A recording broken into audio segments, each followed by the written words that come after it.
I'm Andreas M. Antonopoulos, and this is REKT.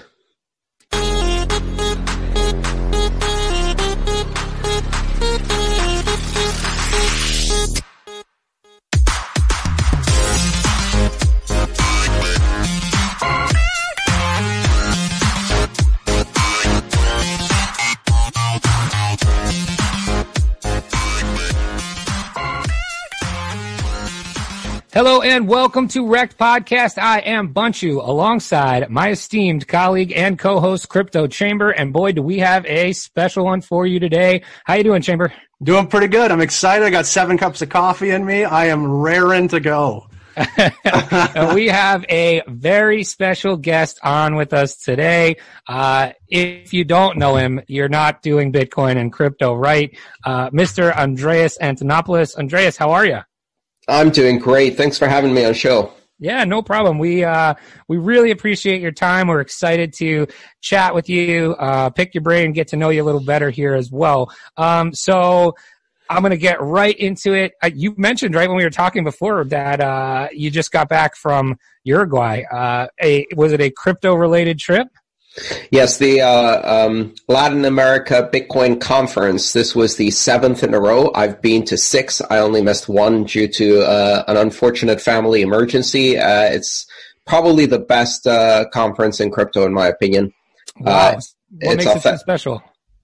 Well, it's authentic. It's about adoption. It's for people who actually need crypto in places like Argentina, Colombia, Chile, and Uruguay this year. It's in a different city every year throughout Central and Latin America, and it's a real genuine thing. Yeah, that sounds awesome. I think that, you make a good point. It's about people, or it's for people who actually need crypto. So what does that mean to you versus, what you've seen kind of in the crypto space in your experience? Well, what it means is that crypto is technology that gives people independence. It gives them empowerment. It gives them freedom. And it's not really necessary in a lot of Western nations where we already have banking institutions and money institutions that more or less work. Now, I fear that it's going to become more and more necessary in developed nations too, because the traditional financial system is fragile and is shooting itself in the foot with a machine gun.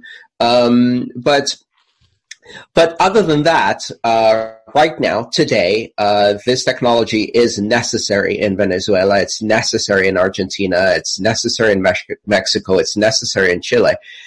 It's also necessary in a whole bunch of other places around the world. I think the hotspots for this technology are Southeast Asia, South America, and Sub-Saharan Africa.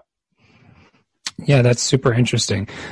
So before we kind of get into that stuff a little more, I mean, there's, like I said, you're one of the biggest names in the crypto space, evangelist for Bitcoin and mass adoption. Yeah, definitely the biggest name. It's 15 syllables long. I mean, no one can pronounce it.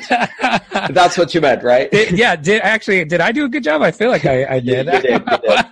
But like, how did you get here? So I know we give or take on origin stories, but I'm very interested to know how you first encountered Bitcoin and crypto, and how did you kind of get to where you are today, where you are, you're traveling the world and talking about mass adoption and Bitcoin and all that stuff. How did you get here? Well, I was primed for it, really. I'm a geek. I've been a computer geek since I was 10 years old, and I've been programming and using and learning computers since then.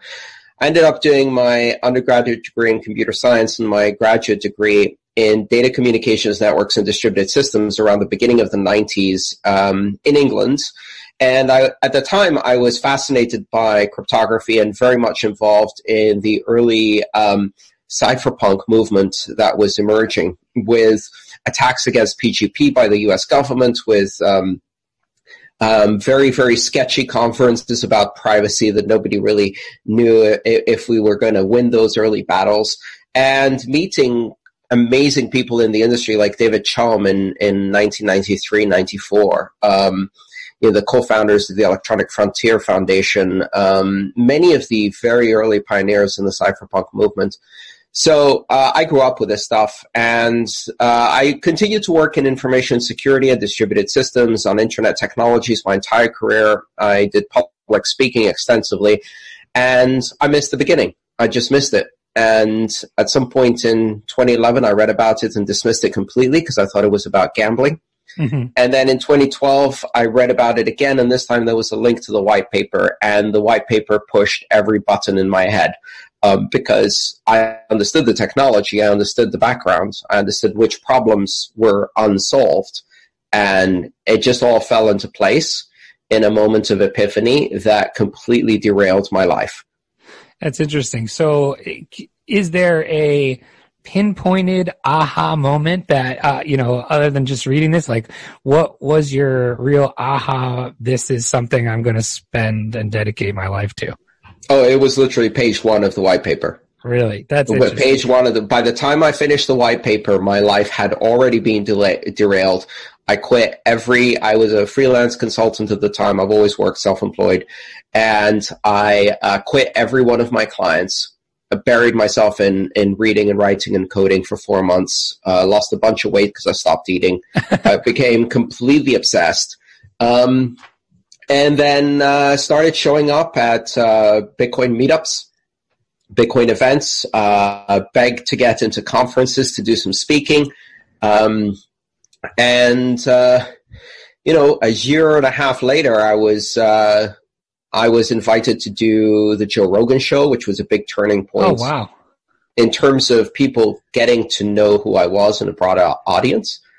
And it just got catapulted from there. Didn't expect it at all. I just wanted to find a way to do something interesting in this space. That's interesting. Joe Rogan's huge. I didn't even know that. Shame on me. I didn't know you were on that show. I didn't know he was interested in that. Wow, that's interesting. I've been 4 times on the show, yeah. Wow, that's really cool. Chamber, do you listen to him on Joe Rogan? I knew of at least 2 of them, so I think I listened to 2. I didn't realize it was 4. What a treat! You've got 6 more hours of us geeking out over that Absolutely, you've missed. That's awesome. That's great. So the question so about the white paper and about Bitcoin that kind of got you so excited about it. I think Bitcoin is something that is easy to understand, but also very complex. So, I want to ask this question to you, and what is Bitcoin to you? What is Bitcoin?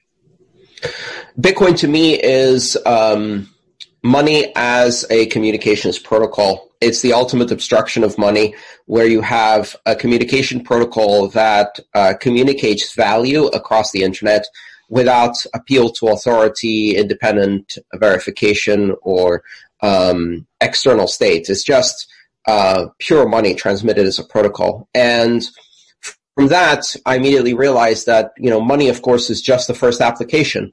And in essence, what we're going to do is completely reboot the internet on top of this platform and create the Internet of Money on top of the internet. Which became the title of my first book in the space, The Internet of Money. And to me, it's a revolutionary state of affairs. It's the first completely transnational, borderless, non-nation state money that is open, accessible to everyone, that doesn't require vetting or authorization, that is neutral, as in net neutrality, to source, destination, value, and purpose.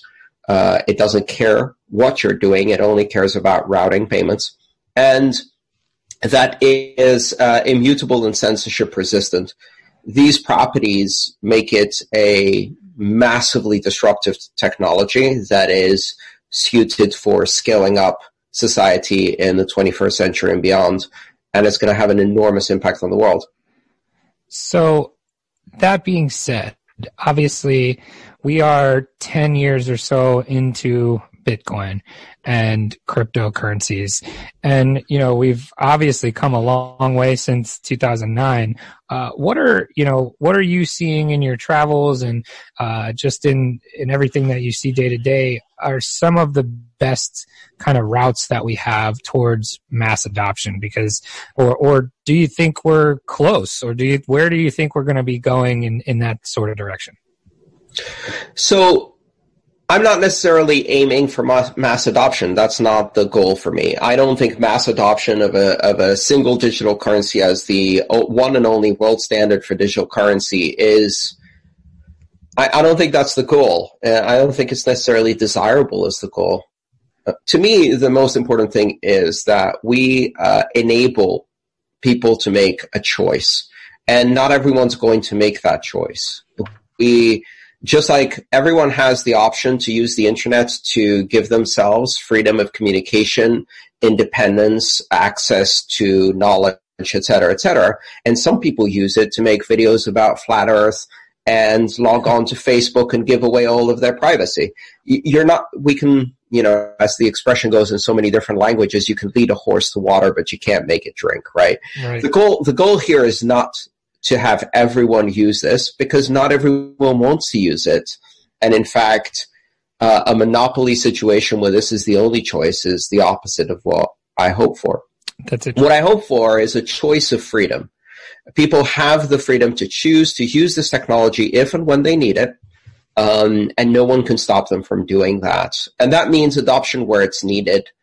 And, as an empowering technology, a technology of self-determination, individual sovereignty, and protection of individual rights against oppressive regimes, mob-ruled banks and organized criminals with banking licenses, corrupt governments, dictatorships, et cetera, et cetera. That's very interesting. Chamber, you got a question here? Yeah, I do. You just mentioned talk of the individual and power to the individual. And one of the big debates I know I have just in general is the value of the individual greater than the value of the group? So is giving the individual that freedom at the expense of the group, is that how do you see that that relationship working? Yeah, that's a tricky question, because then you get into kind of political questions, and I think people tend to project onto Bitcoin their favorite politics and see it as reflecting their political worldview. As far as I'm concerned, when you look at money as a form of speech and expression, as the communication of value to other people, then the ability of the individual to exert and assert that right, and to assert the rights of privacy, is paramount. When we talk about the group, of course, there's different scales of groups, right? If you look at the group simply as the state as an extension of society, that's no longer simply a group. Correct. That is a concentration of power that often is in direct opposition to individual rights, human rights, civil rights, constitutional rights. But at the same time, what is communication of value if you have no one to communicate it with? Peer-to-peer means person-to-person, means building community of value, community of trade, community of commerce. And money is one of the glues that holds society together, because if we have the ability to trade freely amongst each other, we can go out and seek those relationships that matter to us. We can build the social groups we care about, and we can nurture them with trade and interaction. And money plays a very important role in that. So empowering the individual to seek out other people they want to group with is not a contradiction at all. In fact, it's the purest form of a society that is entirely voluntary. And it is based on voluntary interactions with groups that don't necessarily share geography, affinity, religion, race, nationality, or any of these other artificial constructs, but instead come around a set of rules that they agree on voluntarily. And those rules, which in this case are the rules of consensus, allow them to choose who else they want to interact with. So more of the individual is harmonious with the group in this sense. Yes. I mean, we are a social species, right? The worst thing you can do to a human is isolate them. So, but if you can't select which groups you want to associate with, then you you don't have your own independence and freedom. No, I agree 100%. Now, obviously, we are all big fans of Bitcoin here. And, you'd mentioned, page 1 of the white paper, you were hooked. What are some of the pitfalls that you see as maybe detrimental to Bitcoin? So from the very beginning, I've been talking about two fundamental pitfalls that I see in Bitcoin. The first one is insufficient privacy within the protocol. So fungibility and privacy are big problems. There are a number of technologies that are being investigated in order to enhance privacy in the base layer of the protocol, as well as in additional layers like the Lightning Network. And here we're seeing some of the fundamental philosophical differences between Bitcoin and many of its offshoots and forks, as well as many of the other currencies that are out there. Some of them are aggressively courting their surveillance state and basically kissing the ass of the surveillance state in order to gain favor. And you can't have a system that is open, borderless, neutral, censorship-resistant, immutable, that people can choose to use if you don't have privacy. There is the fundamental issue of rights are not just about asserting them, but also being able to assert them without being unfairly penalized for asserting them. So if you don't have enough privacy, anything you do on the blockchain can then be brought back and used to condemn you. Then you effectively don't have that right. Privacy is a fundamental construct. It underpins all of the other rights because it gives you the ability to assert your rights without undue consequences. Now, that's the one weakness of Bitcoin that I think we need to work hard on, which is why when it came to debating the priorities, the strategic priorities of what needed to be fixed on Bitcoin, I realized that at some point privacy was more important than scaling, because we have to get privacy right on the first layer. We can do scaling on the second layer, but it's much harder to do privacy on the second layer alone. The second big one is the community around Bitcoin. And I know that a lot of people have very strong opinions about what Bitcoin is and the politics around Bitcoin.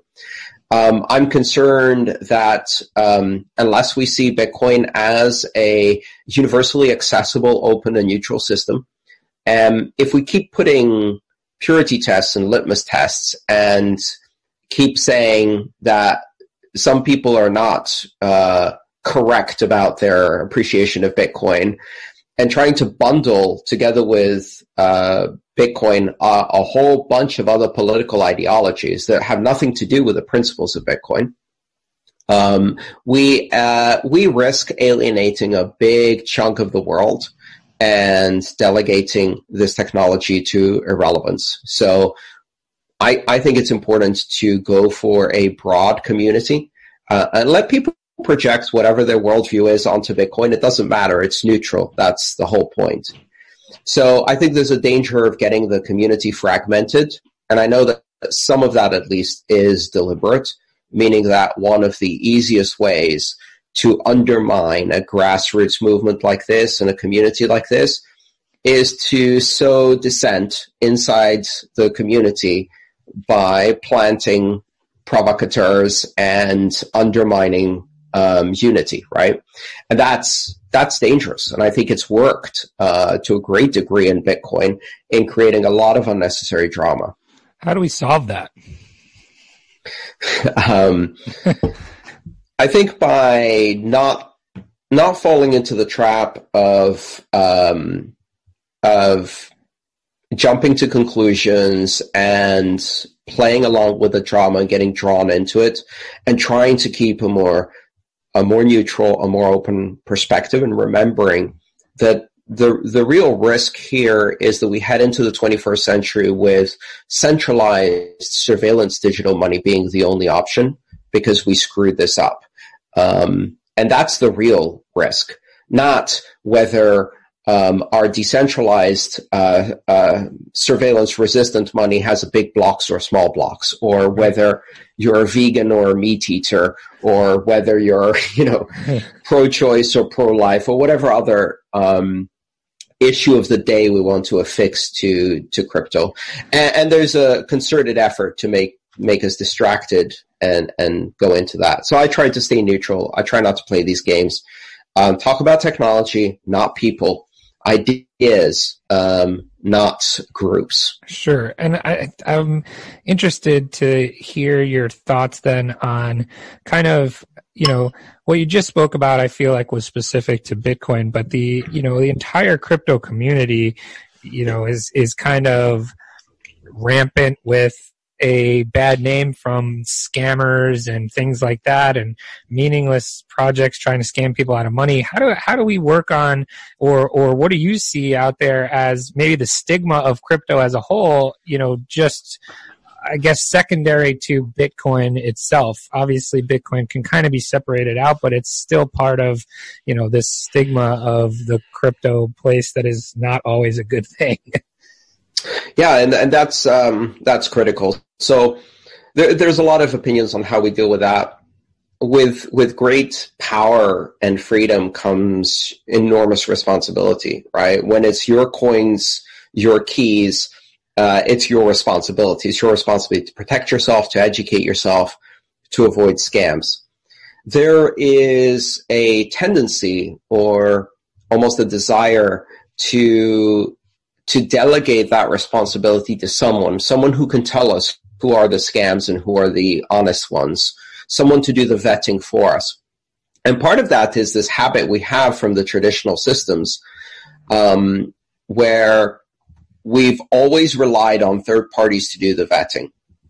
And the problem is these third parties accumulate enormous power by doing the vetting for us. Don't worry, the Security and Exchange Commission will keep you safe by keeping scammers out of the system, right? They'll make sure that only accredited millionaire investors can invest, and they can only invest in accredited investments and companies. Of course, things like that have enormous weaknesses. Bernie Madoff, for example, who was actually, among other things, the head of the regulatory group regulating his industry. So if you give that authority to someone else, that's the honeypot for the scammers. That's the position they want to take over, right? Mm-hmm. And we've seen that happen in our own community too.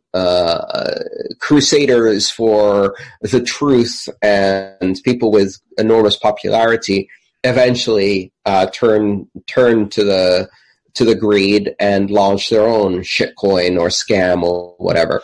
The bottom line, I think, is when we cannot give that responsibility to other people, and we should not take on that responsibility.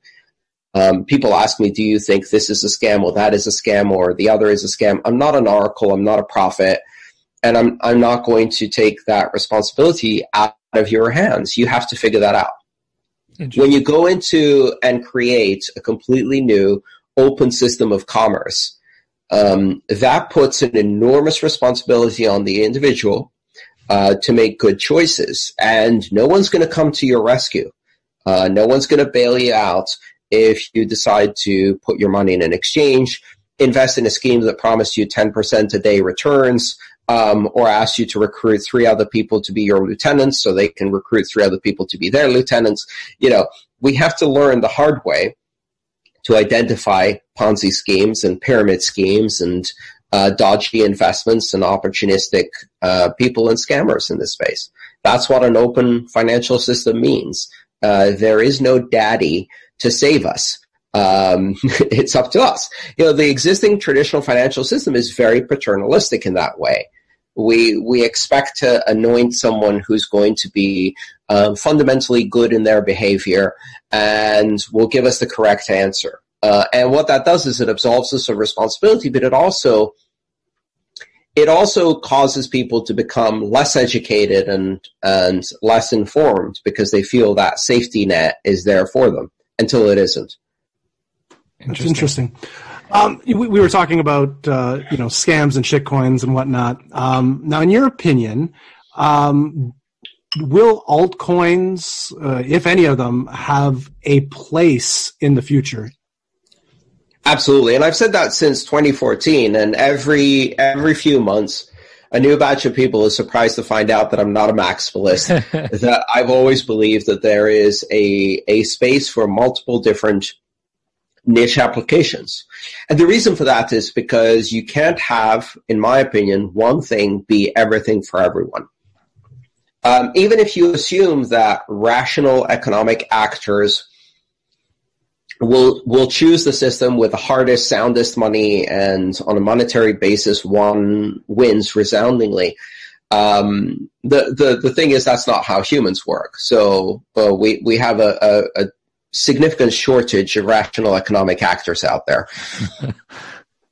So for reasons that involve affinity to different cultures, ideas, the need for specific applications, the need for flexibility in those applications, etc., we will end up with a whole range of diverse chains, coins, tokens, protocols, and applications. Now, keep in mind, that doesn't mean many of them will have any economic value or that they'll be good investments. That's not what I'm saying. Right. And I'm not saying that's the future I want. It's simply recognizing that not only is that the future that's happening, it's actually the present. There was one, then there were 10, then there were 100, then there were 1,000, then there were 10,000. Watch the trend. Do you upset a lot of people when they find out you're not a maximalist? I feel like a lot of people would think that you are.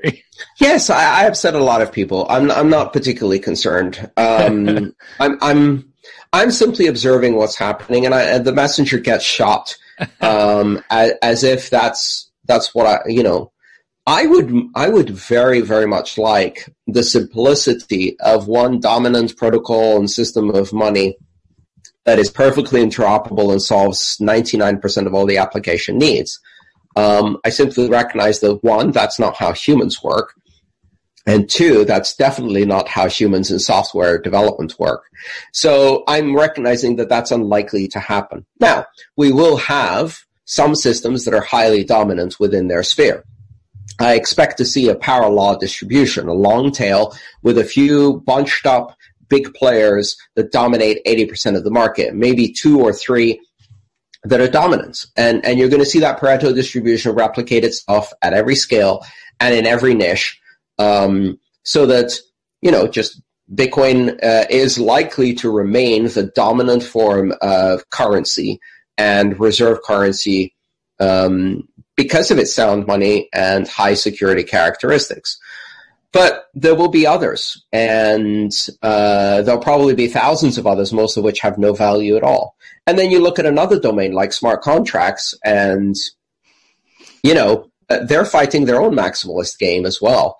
Because while they're, barking up the Bitcoin tree going, here comes the flippening, Ethereum can do everything that Bitcoin can do, there's a dozen little things behind them barking at Ethereum going, we're coming for you, right, and we're going to do the flippening on Ethereum. And again, the truth is, it's likely to fall into a Pareto distribution where Ethereum dominates 60+% of the smart contract space, even though it has a much smaller percentage of the overall crypto space. And that will replicate itself at every level. So, I'm okay with that, and I'm okay with the fact that there will be a lot of crap, and there will be a lot of irrelevant things, and there will be a lot of things without economic value or that are just illusions. But there will be also a lot of experiments where people will try different variations in order to find which fits best for a specific application. So I look at it from a biological diversity perspective. These things do not operate in a vacuum. They operate within an environmental niche that is defined by the application and user base. And they will specialize in each one of these environmental niches.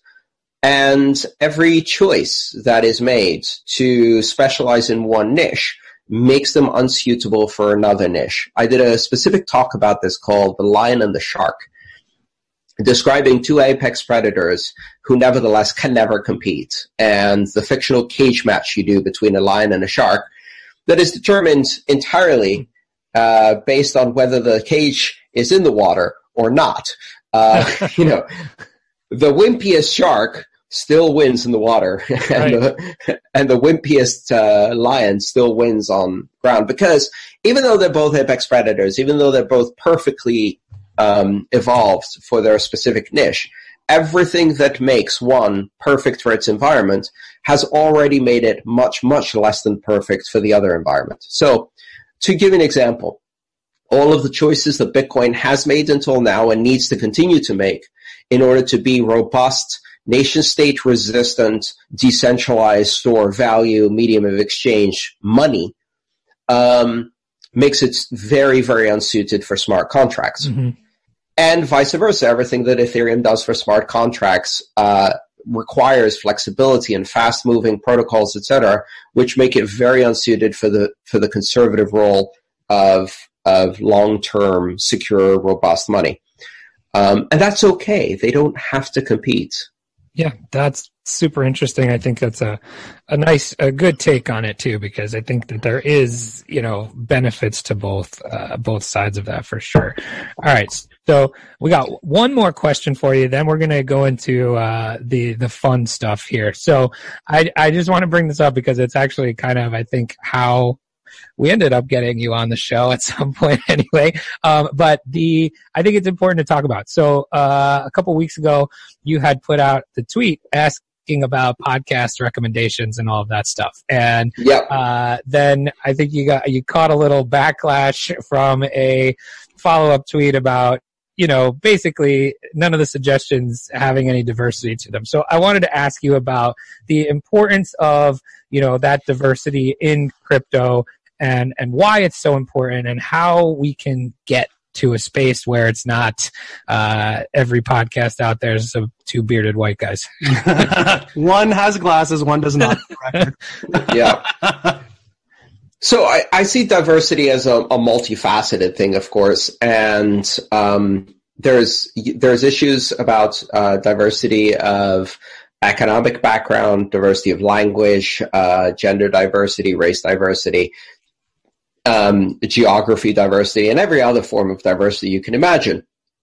However, it is clear that in a system that delivers consistently the same demographic, where a minority of 10% of the population, the human population, dominates 90% of the voice, power, and presence in this space, if you think that is the outcome of meritocracy, that's even a more toxic belief, because then you believe that supremacy earned it through merit. Sure.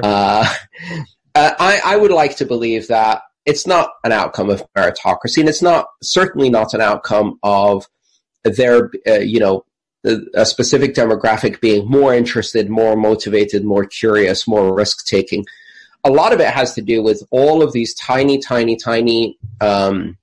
biases that over a lifetime add up to a significant advantage. And rather than talking about discrimination, I'd like to talk about it from another perspective as someone who is the beneficiary of this massively institutionalized system of affirmative action that raises people like me, gives them second chances, then third chances, and fourth chances, and fifth chances, and sixth chances, and seventh chances, and forgives their worst mistakes, and assumes that they will succeed, and gives them every opportunity. I'm the beneficiary of that.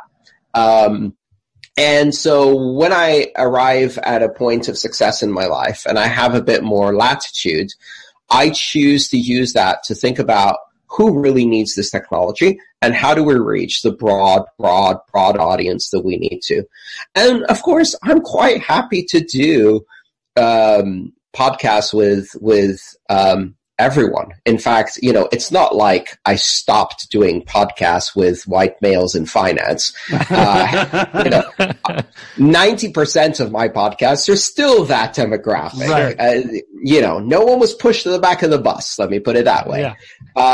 Instead, what I did was I made it clear that I wanted more different audiences, different podcasters, different shows. And you know what? It worked. After receiving about 30 proposals for podcasts that were in the standard demographic, which I absolutely considered, they went into the queue, and I went on a lot of those shows, and I continue to go on them. I then received 30 or 40 recommendations from people from a very diverse set of backgrounds. And I did several interviews already, and I'm doing more. And I learned a lot. I learned a couple of interesting things, including I recently had two journalists from Venezuela who told me that they had previously attended conferences but had never asked for an interview with me because they didn't think that they would succeed. They didn't think their audience was big enough. They didn't think I'd be interested in speaking with them. They didn't think that they had good enough questions and sophisticated enough questions to ask me. And they were therefore reluctant to waste my time.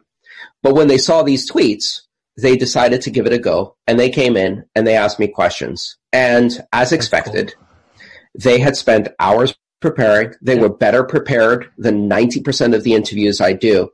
Because here's the flip side of this. This affirmative action program I talk about, what it does is it elevates mediocrity at an astonishing rate. I can't tell you how many interviews I've done with mediocre interviewers who think they're God's gift on earth, who've done no preparation, have no questions, basically waltz into an interview and just flunk it completely. Don't even bother to figure out who they're talking to. And these two women from Venezuela who had done their work delivered some of the best interviews that I've done in the past several months, and they thought they weren't good enough. They thought they shouldn't ask. That's the difference, and it worked. So I'm taking some of this input. I'm making some changes to my website, hopefully to make it clear that I am actually open to smaller audiences and smaller podcasts. I'm open to helping other people build their audience, and that there is no stupid questions. You don't have to come with a super sophisticated question. You just have to be prepared and understand what we're talking about. I'm a professional. This is my job, and I do my homework. I come to these prepared, and I expect that from people who are interviewing me. It's not much to expect professionals to act as professionals on both sides of this microphone, right? Sure. So anyhow, I got a lot of shit. A lot of people got very, very upset. Their feels got hurt. They did. 47 retweets, 386 replies, 575 likes. It blew up the internet for a couple hours. And actually for a couple of days, and what you didn't see was the death threats that I got on direct messages, the homophobic slurs, the come on, strange, the nasty comments, the and also the hundreds and hundreds and hundreds of positive responses that were in my direct messages in private because they didn't want to engage with these few nasty voices, but wanted to say, thank you for saying that. I'm going to reach out. I really appreciate you talking about this issue. Yeah, and I thought it was important to ask because of that. I think it is important, especially when we're talking about something like Bitcoin, right, which is supposed to be kind of all-inclusive and neutral. And so I think that's an important point. I thought I was gonna Andreas, when you were talking about these other shows, I thought I was gonna morph into the Jordan Peele sweating GIF right in front of you. Oh no! That's funny. But I think for as far as the prepared questions, the serious Bitcoin talk, I feel we've accomplished what we. This this, I think, gives us our 2020 license for being an official crypto podcast going into well, most of our shows. I'm very glad. Thank you for preparing for this, and I'm very glad you've done a great job. And I wasn't referring to you, obviously. No, I know. That would be hilarious if you were, though. So we do have a couple more questions for you, just to get our audience to know Andreas a little better. We do this with a lot of our guests. Just a couple rapid fire, fun type questions, just to get your personality out there. Chamber, you want to start with the first one? Yeah, I sure do. So we've had on the show actually a pretty good amount of people that have been involved in crypto movies. John McAfee is coming out with one. We've had a few other guests in that industry, and we always like to ask the question, when that cryptocurrency, that Scorsese cryptocurrency movie comes out and it's going to win all the awards, and have all the major players in it, who would play you in that Oscar award-winning movie? The answer to that changed recently. All right. And yeah, it used to be Kevin Spacey, but fuck that guy. Yeah, fuck that guy indeed. Man. But now it's John Malkovich, and I hope he doesn't. Great. I hope we don't hear, and both of them primarily because of the hairline. That's funny. That's a good one. All right. How about this one? If you could, and you're not allowed to cheat by saying your own, but if you could run any business in the entire world, what would it be and why? Any existing business. I think it would be some kind of education business around open source, open education, and things like that. It would probably be technology related. Interesting. What was the last book you read? The last book I read, hang on, give me a second. I need to look it up. I read 2 or 3 books a week. That's crazy. I don't know if I read. You read Archie comics as well? I also get through about 2 or 3 of those a week.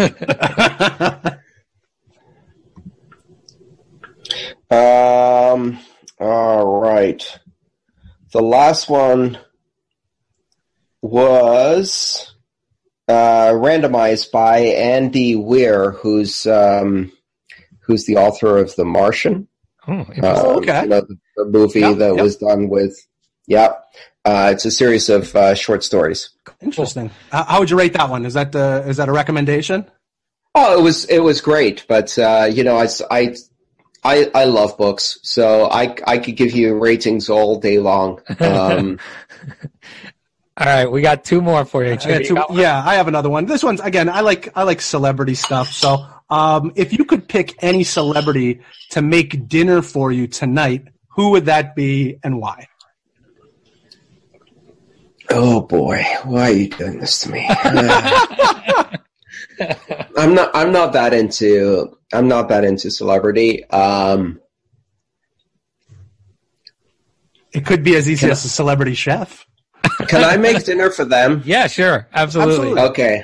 I'd make dinner for Greta Thunberg. Okay. Awesome. Because that poor kid has received more shit than anyone at that age should receive for being passionate about her future. I like that answer. All right, last one here. This one's my favorite.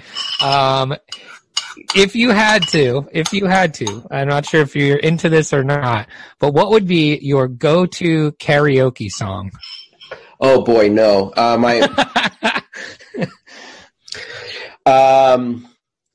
It would be, hang on one second.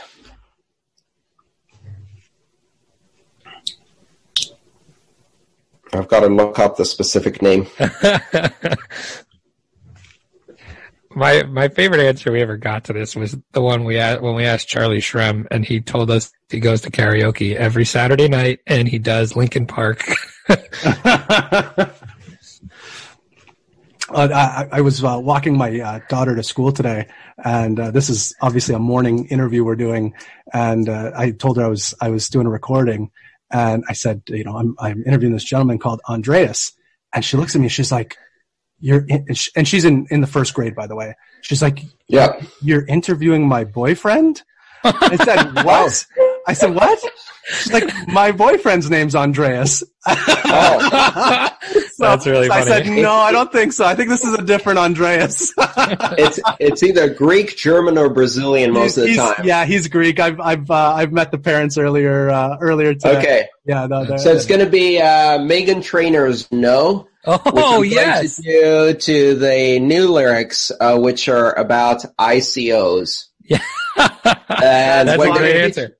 When they pitch me to be an influencer or advisor on their project, my name is no. My number is no. My answer is no. Won't pitch your ICO. Won't pitch your ICO. I to the C to the no, no, no. Oh my God. Yeah. That's what we call, that's a soundbite. That's a soundbite right there. Mic drop. All right. That puts us right at the time we are. Want to be respectful for your time. That was awesome. So thank you so much for coming on. We really appreciate the conversation and obviously your time as well. So thank you very much.